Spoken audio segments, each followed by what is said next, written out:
right. Good evening. Good evening. All right. We're going to do a quick review here and get into our message. Our lesson tonight is very involved, as you'll see in just a moment. And it's looking at rationality, reason, evidence, argumentation that demonstrates the existence of God. And let's begin by just a very quick review that we considered, last week. What are the consequences if there is no God? And as we saw, if there is no God, then there's no superior moral standard for us to appeal to that will govern in any kind of an absolute sense our relationship, our relations one with another. And because of that, if there is no God, right will be determined by whoever has the greatest power actually in the moment. And so it'll be completely arbitrary. It'll be driven by desire, and it will always result in death. As was mentioned, Solomon wrote twice in Proverbs that there's a way that seemeth right to a man, and the way therein is death.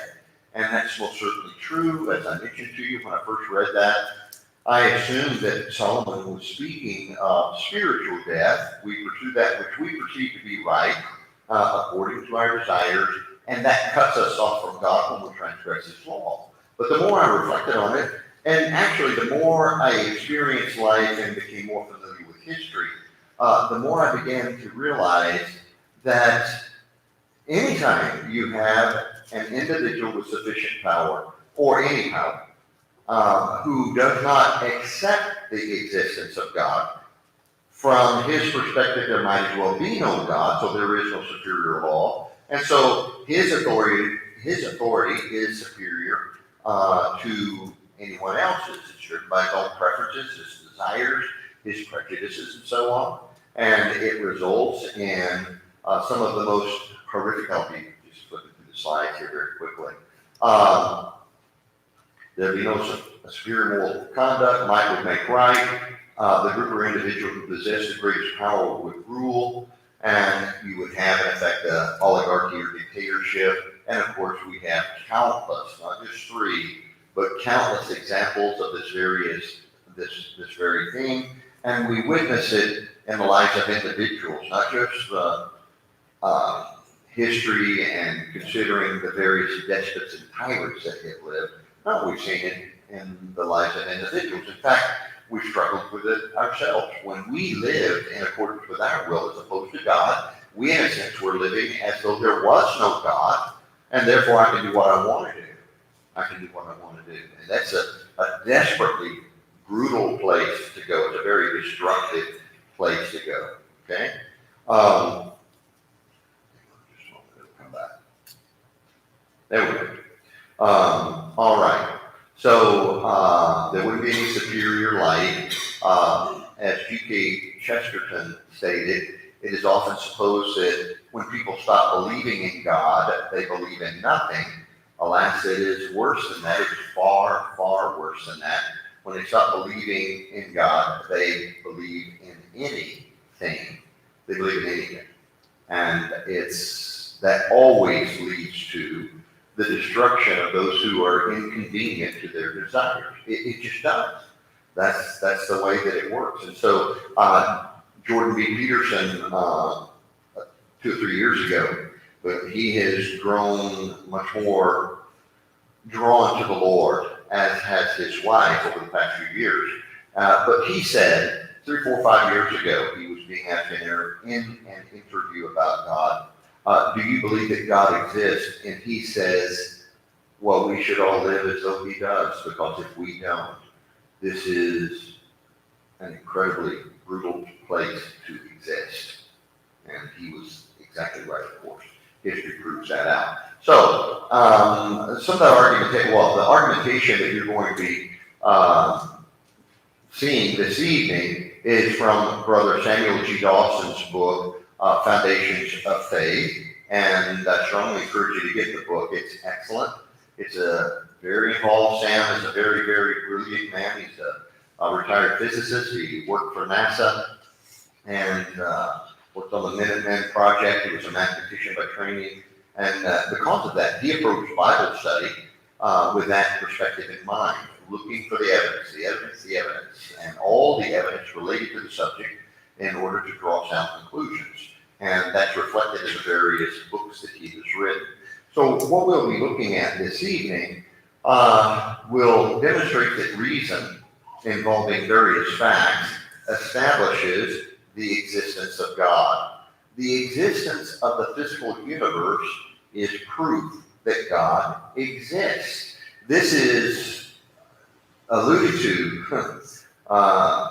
very clearly in Romans, the first chapter, beginning in verse 18, that God has made himself known through that which he has created.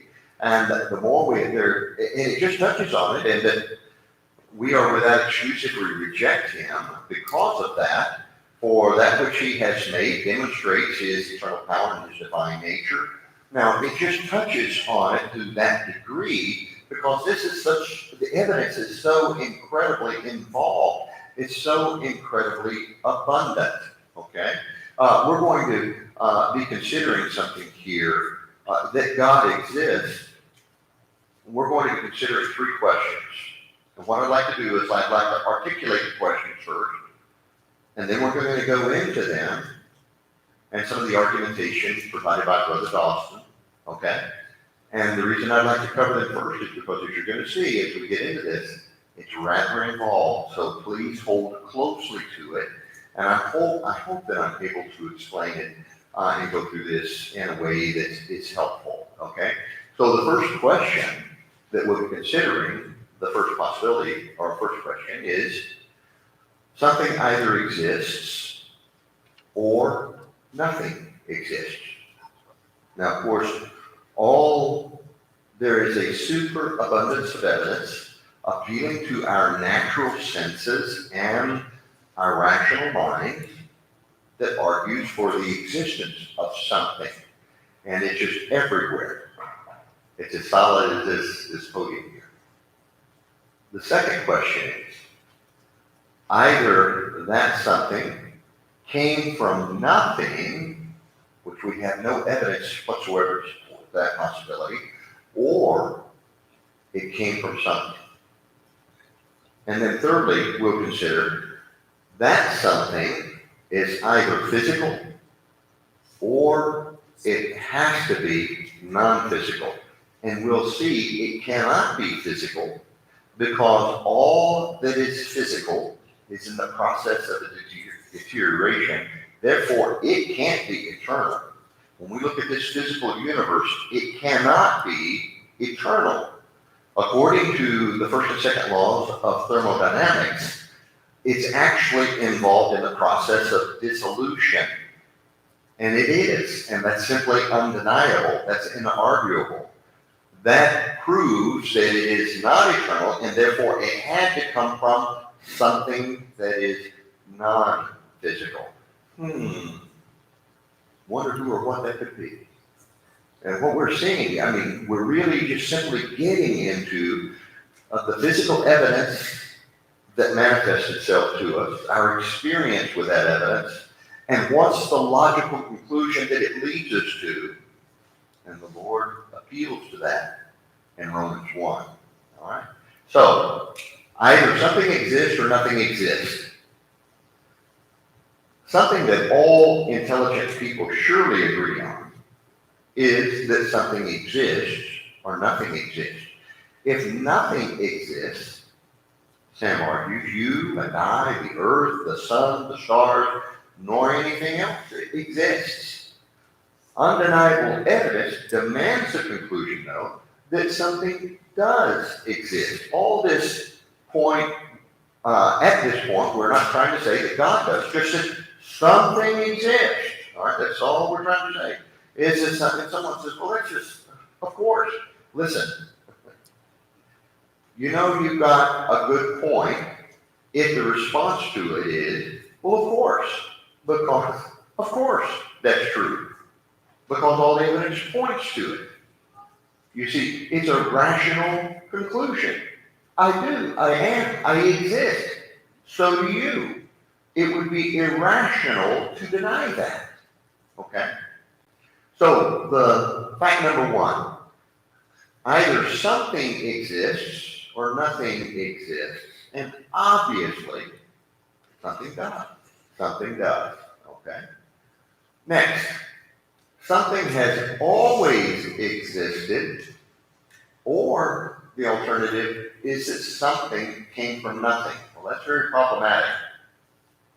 You see, we can't scientifically prove that something has always existed. There's always been a physicality that's, or anything by, and not just physicality, but spirituality. We can't scientifically prove that. We can't take scientific instruments and go back in time and take measurements. None of us were there, and so cannot testify that something has always existed. You see, you simply can't do that. So if we're going to say, well, the only thing that is trustworthy is something that you can prove by science, well, how do you prove that the past existed? Really? I mean, it's quite amazing when people arbitrarily try and apply a single standard for determining truth and reason. However, we can prove that something cannot come from nothing. 16th century scientists experimented using evacuated bell jars in an attempt to create something from nothing and were unsuccessful, and so it has been ever since. The only time we see something being created from nothing is when we're hearing or seeing a story coming from the imagination of men. I grew up during the 60s, and there was a very popular television show called Bewitched. And all she had to do to create something from nothing was push her nose. I can't push my nose like that without moving my mouth. I don't know, she was pretty talented, I guess. I wonder how many actresses they had to go through before they found one who could twitch her nose without moving her mouth, right? But you see, that was a product of the writer's imagination. And those of you who might remember at the time we enjoyed it, we thought it was cute, we thought it was funny, and couldn't wait to get home from school so we could watch some of these shows. But you see, that's the only time we see something coming from nothing is when you watch something like that, or Harry Potter, or something else that came from the imagination of men. There's no physical evidence whatsoever. There's no reliable testimonial evidence whatsoever of something coming from nothing. Okay? All right, now, to argue that something came from nothing denies the most basic laws of science. No one has ever seen anything coming from nothing. In fact, for someone to argue that something came from nothing, or that something became nothing, just disappeared. I looked over at Richard and I go, poof, and he was gone. And well, I mean, it might look pretty cool, but you would want to know what the trick was. Because that's the only possibility that there was some trick involved in that. There always is. No one, became nothing, or that everything came from nothing. He must violate the most basic laws of all science. The first law of thermodynamics, simply put, matter may be converted to energy and energy to matter, but energy can neither be created nor destroyed, wrote Dr. George E. Davis, prominent physicist. This is a basic law of all science, that no material thing can create itself. It cannot be logically attacked. That no material thing can create itself, cannot be logically attacked on the basis of any knowledge that's available to us. It's just not. I cannot stand here, nor have you ever heard of anybody being able to simply duplicate myself. There I am. Now, Tom and Tom are going to accomplish great things together. No, we've never heard of that. We've never seen that. There's no reliable testimony pointing to it, right? So, since something exists, as I think that we've concluded, then either something has always existed or something came from nothing. But as we can see, it has to be that something has always existed. But what is it? We'll get to that in just a moment.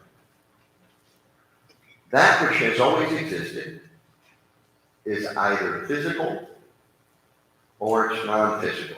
It's one or the other. You see, when we look at these things, there's no third possibility at any point. Either it's physical, this that has always existed, or it's non-physical. And there are some who would try and argue that, well, it's a physical universe. It's always existed. Well, of course, we can't, again, speak scientifically to something that is non-physical. We can't weigh it, okay? We can't measure it in any way.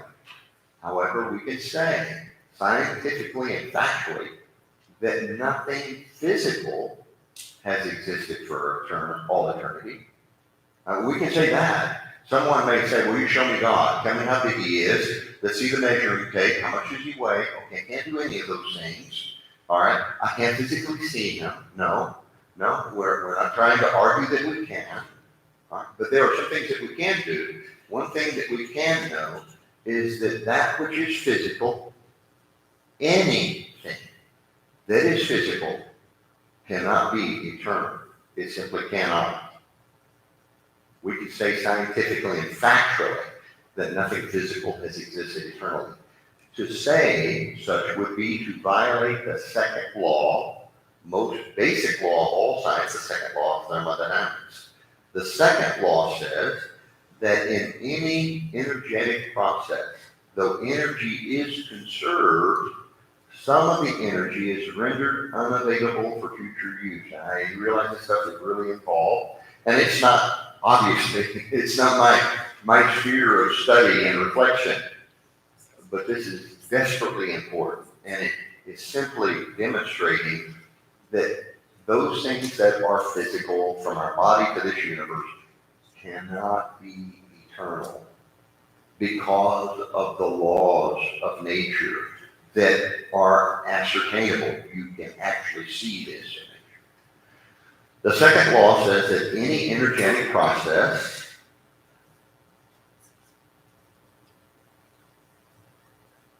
though energy is conserved, some of the energy is rendered unavailable for future use.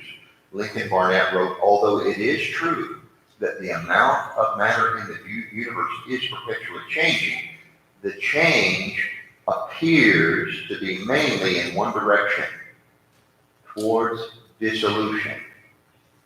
What is that? Everything is coming apart. Obviously, it's doing so very gradually. But every physical thing is ultimately coming apart. Boy, if you stop and think about that, if that's true, and all the evidence points to that it is, then it proves this could not be a physical, eternal system. You see, it couldn't have existed without beginning and without end, because it's in the process of dissolution. Something that has always existed, then, is either non-physical or it's physical. It has to be non-physical, because the physical is in a state of dissolution. We see microcosms of that in our own physical system, in our own bodies, right? I would like to say I'm the exception to that. I'm not involved in dissolution. I'm not getting older. I'm just getting stronger and stronger and stronger and faster and faster and faster. It's just an amazing thing. But nothing is like that. Everything wears out. Everything comes apart. Everything approaches a state of dissolution. It's fascinating how quickly, and there are any number of variables involved in this, but if we walk away from this building and we walk, because this has happened before, not here, but it's happened in places before, where people just walked away from a building like this, just nice condition, everything is as sound as it can be. They walk away and they come back 5 years later and are amazed at the deterioration that has occurred. It's just absolutely amazing how quickly it occurs. That's just a little microcosm of what we see universally. So what it demonstrates to us is that which is physical could not be eternal. It could not have come from nothing. It had to come from something. That something had to have always existed and had the power and the intellect to produce a physical system like this. the more you think about that, the more wonderful it becomes. And you begin to understand the power of God's argument for his eternal power and divine nature as it is expressed in that which he has created. It's the most amazing thing. And it is more amazing the more we reflect on it. Other things that could not spontaneously come from nothing. There's no scientific evidence for biological life coming from nothing. Think about it. I mean, see, they want to talk about evolution, and we'll consider some testimony from a most unlikely individual here in just a few moments, and it will shock you. Testimony really arguing for the existence of God. He believed in God, and it'll shock you who it is. We'll see in just a moment. All right, but those who might appeal, for instance, to, well, we are the products of evolution. Well, even if that were so, where did the life come from? Even as basic as it was just a simple little cell in a pool of slime that ultimately produced something else, and then something else, and ultimately here we are. Well, okay, but where did the life come from? See, there has to be a beginning to that. There has to be something behind that. We don't have any evidence for biological life coming from nothing, but that's the argument that they're left with if there is no God. Humans and animals have consciousness with no evidence it came from non-conscious matter. Think about it. You have a conscience. You have a sense of right and wrong. Where's the evidence that that concept of right and wrong could come from nothing or the inanimate? There's no evidence for that. You see, all this stuff that you hear is nothing more than assertion. It's nothing more than conjecture. Well, this is how this happened, and this is how that happened, and life started in this pool, and ultimately it resulted in here you and I are. And you go, okay, where did that life come from? No answer. Not only do they have no evidence for that transition from one kind to another, neither do they have any evidence or information whatsoever other than the wildest conjecture on where that life started from. Richard Dawkins was on a panel. He's perhaps the most well-known atheist evolutionist in the world today. He was on a panel and had a nice little auditorium full of people. On the panel with him was a Catholic priest. I remember him, and of course he was arguing for God and that God created us. And Dawkins, they were fielding questions from the crowd, and these were good questions. Some of these were very, very good questions. And these questions served to move Dawkins into a corner out of which he couldn't escape, and he had to acknowledge that we have to be the product of of intelligence. What was the character of that intelligence? Well, some kind of alien life form, superior in technology and ability, obviously, to our own, but that's where we came from. Really? Well, I mean, it's great that he acknowledges that we had to have come from an intelligent being, but where in the world is the evidence that as well as these critters on another planet, they just came over here and they just made us all? Where's the evidence for that outside of a man's imagination? There is no evidence whatsoever. And the more you examine that, the more unreasonable it becomes. It's just really, everybody laughed when he said that. It's the most interesting thing. If you have an opportunity, you can probably Google it and find it. It's the most interesting thing. He presents this intelligent look on his face, So you know he's intelligent because he was looking really intelligent. And he presented this possibility so seriously. But then when he did, everyone, including the Catholic priest, laughed because he had just admitted that we had to have come from an intelligent source. But then the source that he identified was ridiculous. There's no evidence for it whatsoever. So everybody chuckled. And he looked up with the most surprised and puzzled look on his face, like, what's so funny about that? I mean, he missed it. He was the comedian in his own show, didn't even realize it. All right.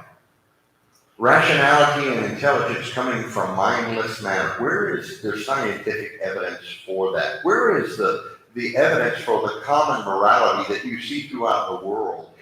Even those who have never come into contact with the Word of God, and yet they have a concept of morality and fairness and justice that really, in many ways, is identical to our own.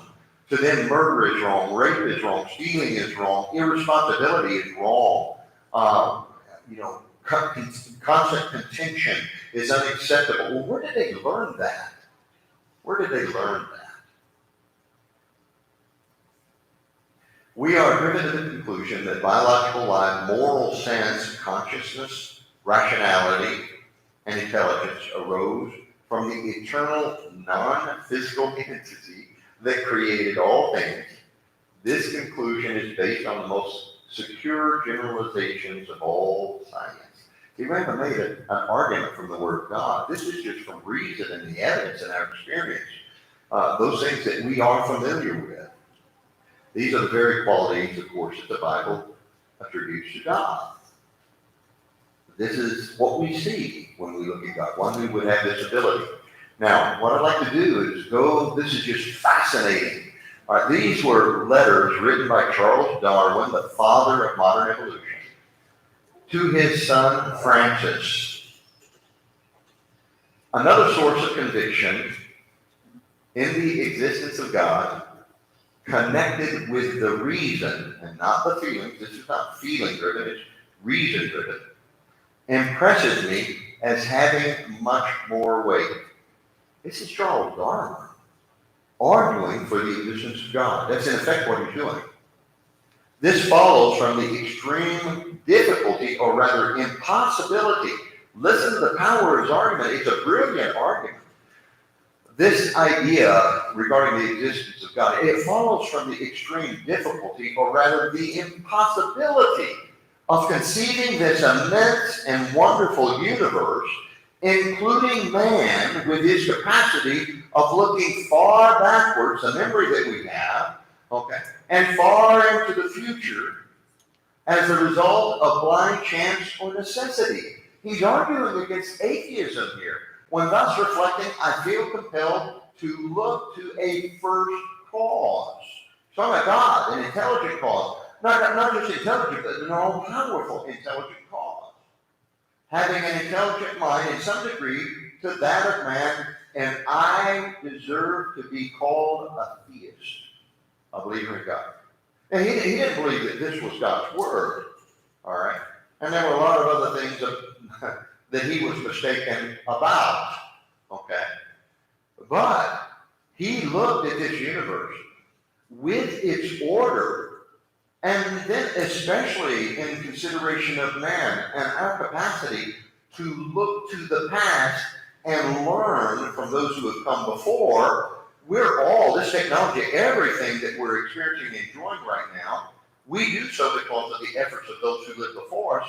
We have the power to appeal to that knowledge, and then even looking forward in anticipation of future needs.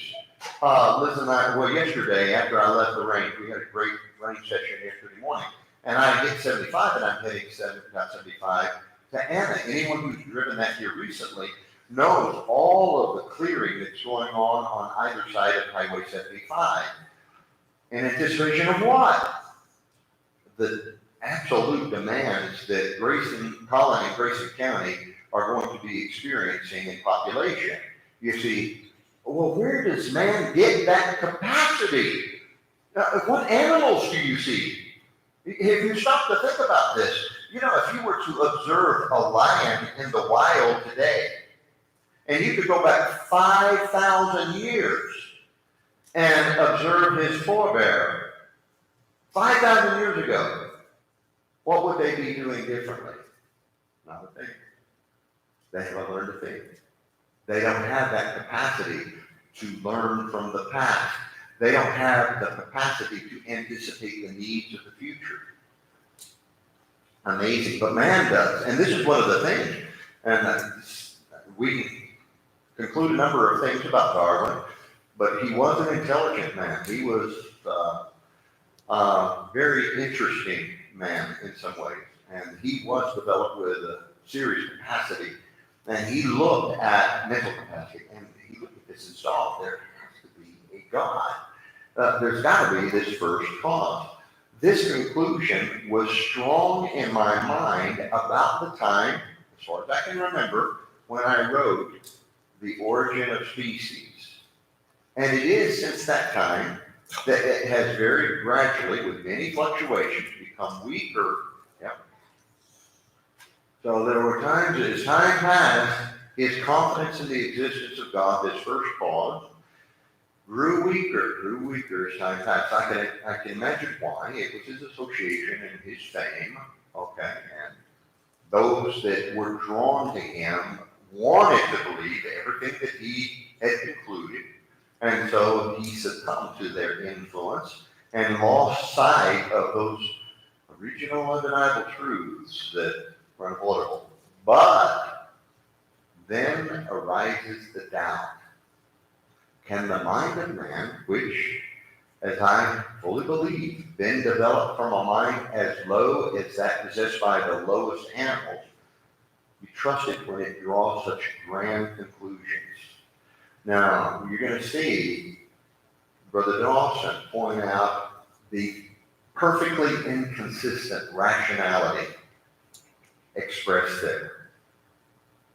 He goes on, we'll touch on it in a moment, but he goes on the other hand, if we consider the whole universe, the mind refuses to look at it as the outcome of chance, that is, without design or purpose. The whole question seems to me to be insoluble, for I cannot put much or faith in the so-called intuitions of the human mind, which have been developed, as I cannot doubt from such a mind as animals possess. And what would their convictions or intuitions be worth?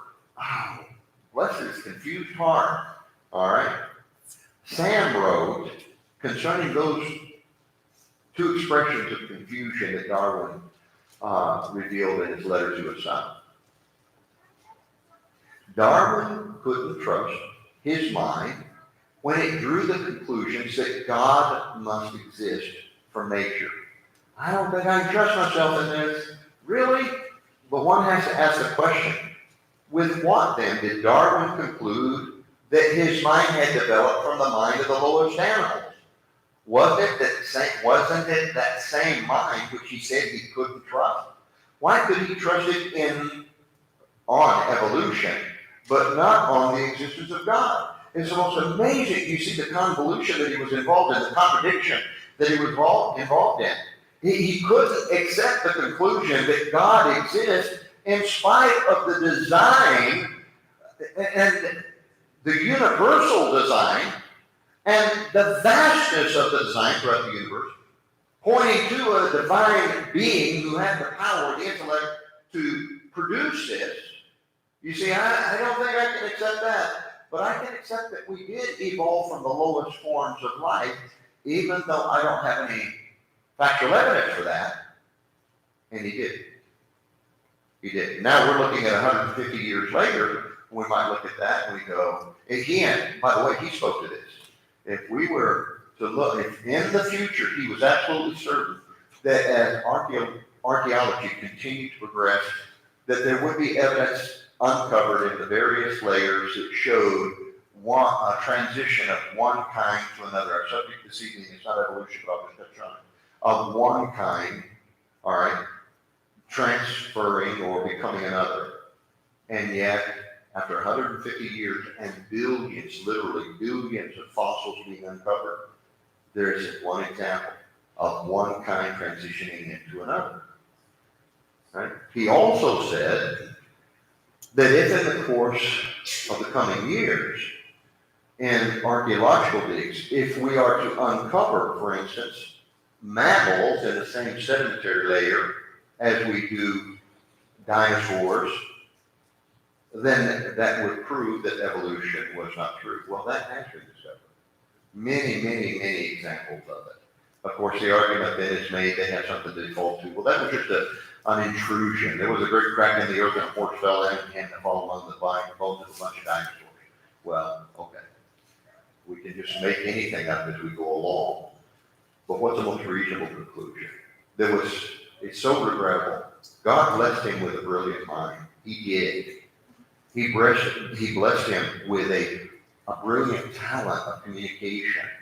And regrettably, in his own writing, he reveals such a gross inconsistency and contradiction. He couldn't accept what the evidence obviously pointed to, that this universe is of magnificent design and therefore had to have had a designer, as he argued, whose mind worked in somewhat the same way ours does, because we produce design and order, right? God spoke to that in his word. We are created in his image. And so to some degree, to a very limited degree, we think as God does, so his ways are above man's ways as the heavens are above the earth. Yet we are a pattern following the design pattern of reason, rationality, and so on. Oh, that's our lesson this evening. So just keep in mind, I know that we go into some rather involved arguments there, but it's as simple as this. Either something exists or it doesn't. Well, it does. Okay? Did something come from nothing, or was it eternal? Had to have been eternal, had to have always been there. Well, is that something physical, or is it non-physical? It couldn't be the physical, because the laws of nature demand the fact that this is a temporary system, ultimately coming apart. And therefore, that which always has been, and that which had the power to produce this, had to have been non-physical, which would be spiritual, and that points to the existence, the power, the intelligence, I believe the benevolence, by the way, of our God through that which has been made. That's our lesson for this evening. Thank you so much for your attention. I encourage you to pick up Brother Dawson's book, and he presents it obviously much more clearly than I would, and it's Foundations of Faith, and it's very much available. If there are any needs of encouragement, if we can uplift and help you in any way, please come forward while together we stand and while we sing.